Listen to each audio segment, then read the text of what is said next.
Hello, good morning and welcome to ET Now's the newspaper show with me, Varun Hiremat. For the next 30 minutes, we'll be walking you through the major headlines from the Times of India as well as the Economic Times. But before we go any further, let me once again tell you that the newspapers are completely safe. WantMyPaper.com is the website you need to go to in order to get your newspaper delivered to your residence once again.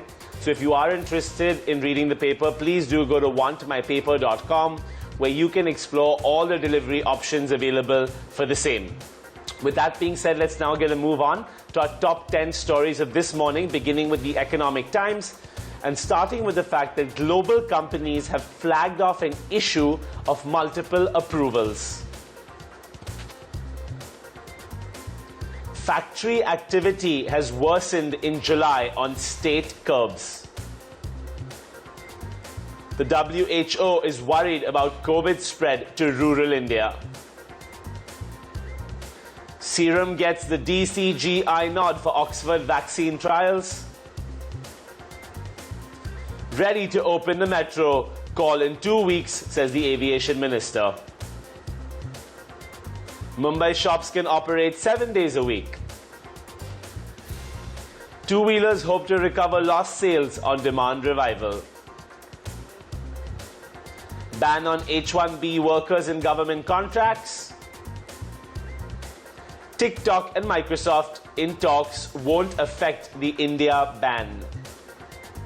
And finally, Modi to spend nearly 3 hours in Ayodhya. So we're now going to go ahead and bifurcate for you market versus corporate, and let's begin with the market. Stocks tumble as COVID hits recovery hopes. So we saw the index taking it on the chin yesterday a little bit. Stock splits don't really multiply gains. Tighter Mauritius scrutiny worries FPIs. This is important because a lot of our FIIs are from Mauritius. Mahindra identifies 9 in-house unicorns for listing.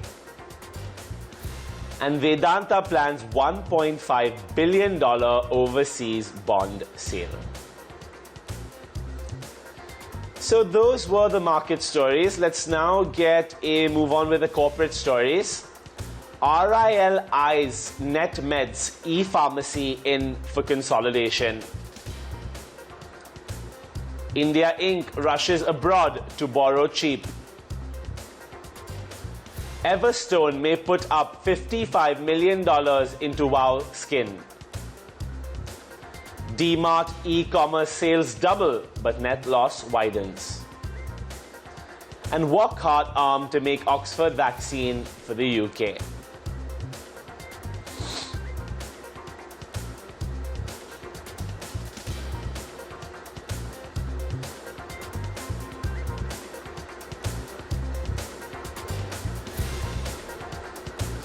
Okay, now time to get a move on to our individual stories as we do every day. And the first one is talking about manufacturing companies expressing worries over approval. And it's on page 1 of the Economic Times. And according to this report in the Economic Times, global manufacturers such as Foxconn, Samsung, Wistron and Yazaki have raised concerns over the process of getting permission for industrial projects in India. The process has involved multiple clearances and long response times, which in turn have led to a need for an effective single window system to attract big investments. So let's remember, Atmanirbhar Bharat, we're trying to be more self-reliant. We're trying to invite foreign companies to India. We keep talking about how it's so important for foreign companies to come and set up shop here in India.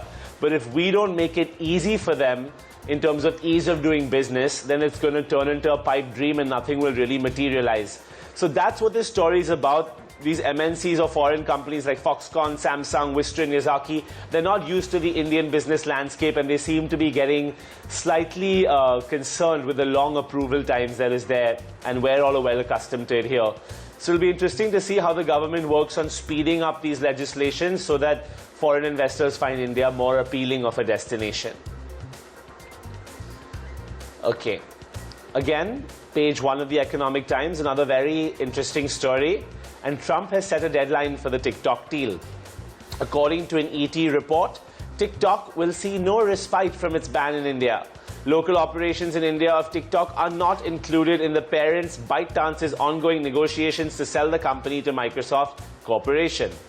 Following India's move of banning over 58 apps due to data security, the US indicated that it might also follow suit, triggering a proposal to sell the company's operations in the US, Canada, Australia, and New Zealand. So my colleague Chandra, who looks at IT tech very closely, she's going to walk us through the finer details on this. So take it away, Chandra.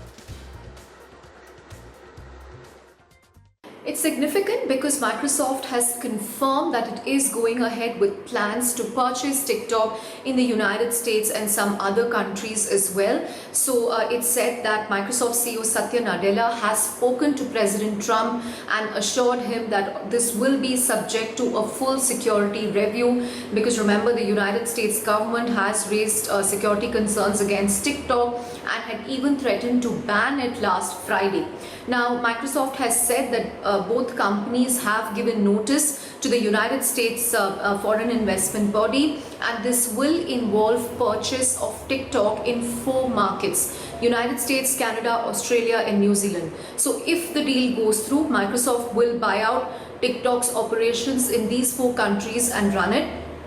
It's not clear what the plan is going to be for the rest of the world, including markets such as India, where TikTok was banned a month ago along with 58 other Chinese apps. India is also a huge market for TikTok, where it clocked more than 600 million installs. Microsoft has also given a commitment that if this plan goes through, the data of everyone in the US will be secured, and if a copy of the data has been saved elsewhere outside the country, that will be erased from the server. So all data will be local and will be saved only inside the United States. So this is going to be an interesting battle. It pits Microsoft against Facebook, which sees TikTok as a key rival, Google, which has a big pie of the digital advertising market. It's going to be interesting if Microsoft's plans to acquire TikTok in these markets go through, but it wants to wrap up these discussions by September 15. That's the timeline that Microsoft has given, and it said that it's in discussions with TikTok's parent ByteDance for the same. Okay, thanks for that, Chandra. Very interesting story on TikTok. And I wonder if Microsoft eventually buys out TikTok, whether our stance toward that company and other Chinese companies that get acquired might change. Okay, but page 1 of the Economic Times again seems to be quite an action-packed page this morning. We have more companies raising money overseas, and that's a keen thing to look out for, as you know, the funding tap domestically faces more and more challenges. Indian companies have continued to borrow overseas after the COVID-19 outbreak, taking advantage of cheaper finance. So the main thing is the finance is cheaper. While lending by the local banks has shrunk, prompting some economists to call for interest rates to be lowered further, and that's something we'll be looking out for in the RBI meeting, which will soon be upon us. This is also going to help revive the local demand, lower interest rates and cheaper financing.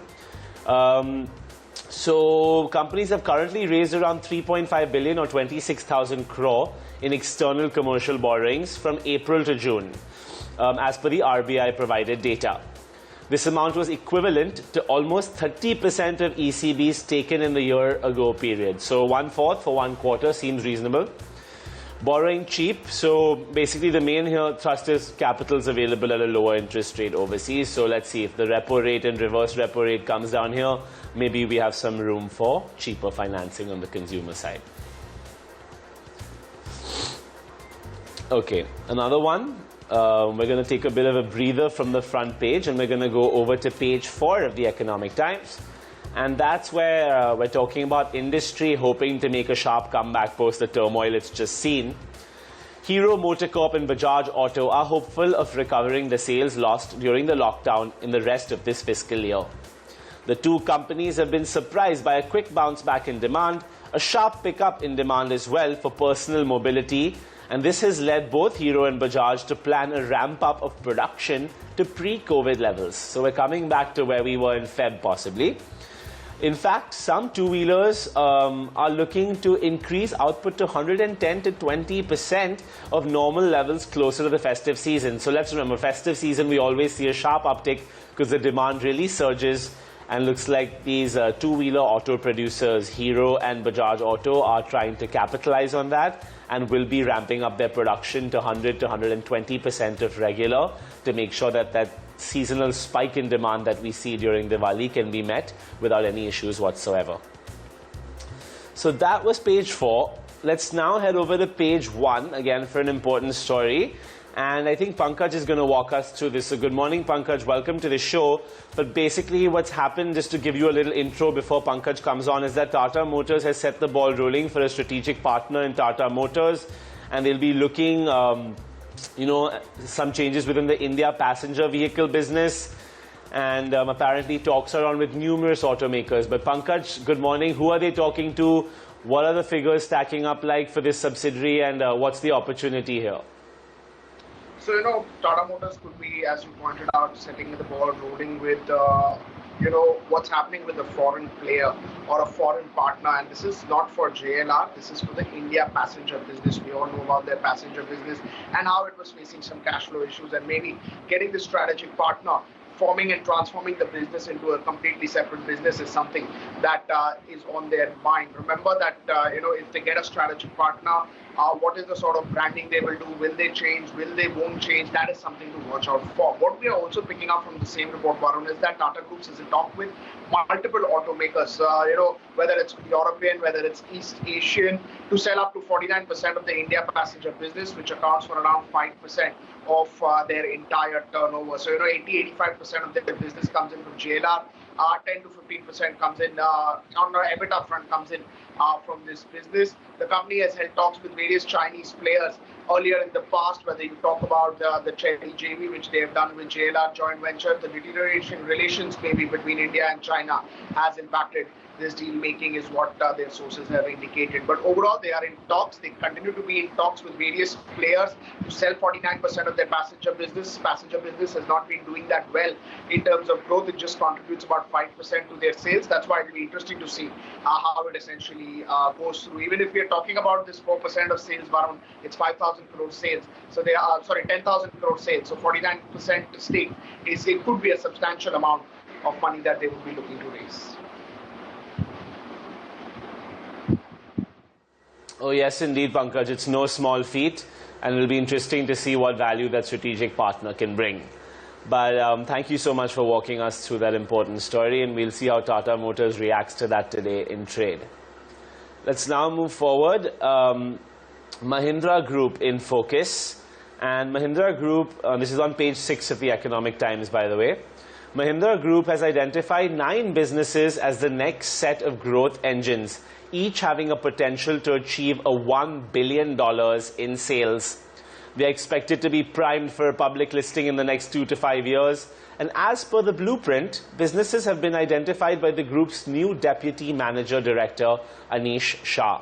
So they've come up with a list, and they found 9 in-house unicorns that they believe they can grow and list in the next 2 to 5 years that can reach $1 billion in sales and achieve an 18% ROE in 5 years.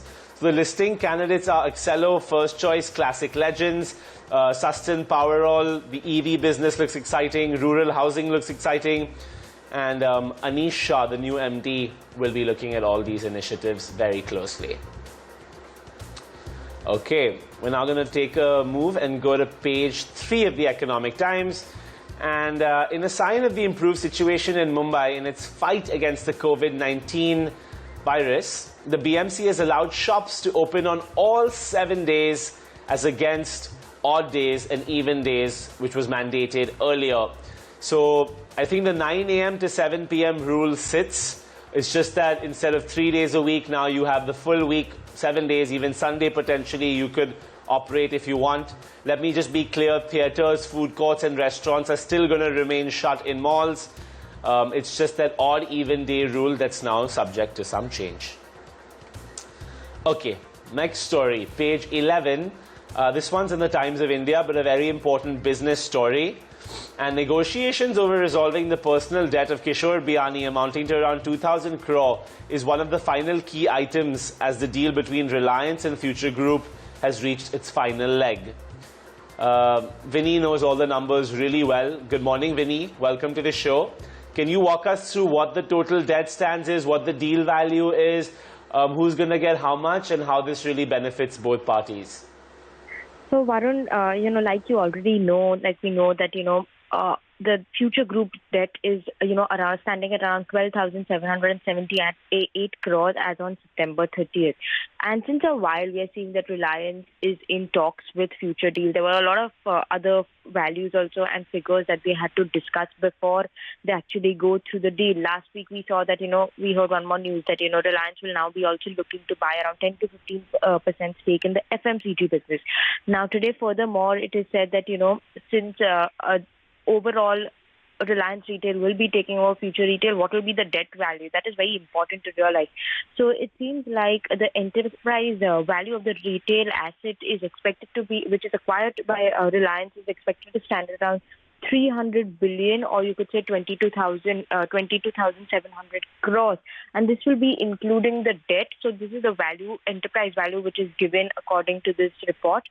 And, we'll be looking very closely at this deal because most of the holdings of the Biani group as well as the family is pledged. If you go to see, nearly 46% of the Biani stake held in Future Lifestyle is pledged, while around 75% of the 42% stake which they hold in Future Retail, that is also pledged. So 75% of the stake holding in Future Retail is pledged. So that is, something that even Reliance has to consider before buying in, and that is why the deal is taking a bit longer than expected. The deal was supposed to go through by last week, but they are now in the final leg of the discussing all the other points as well, what is to be bought and what will they be taking over. So we'll surely keep a close eye on this development because every day we are seeing some new development in this deal, Varun. Okay, Vinny, thanks for that. Important deal for Reliance and Future Group. For Future Group's survival, for Reliance, they can acquire one of the largest retailers in the country at a huge discount as a result of his previous or prior misallocations of capital. So, like Vinny said, it'll be really interesting to see when this closes. We've been hearing about it for a while, and there's been a lot of snags along the way. Okay, let's now switch gears. Page 11 of the Times of India.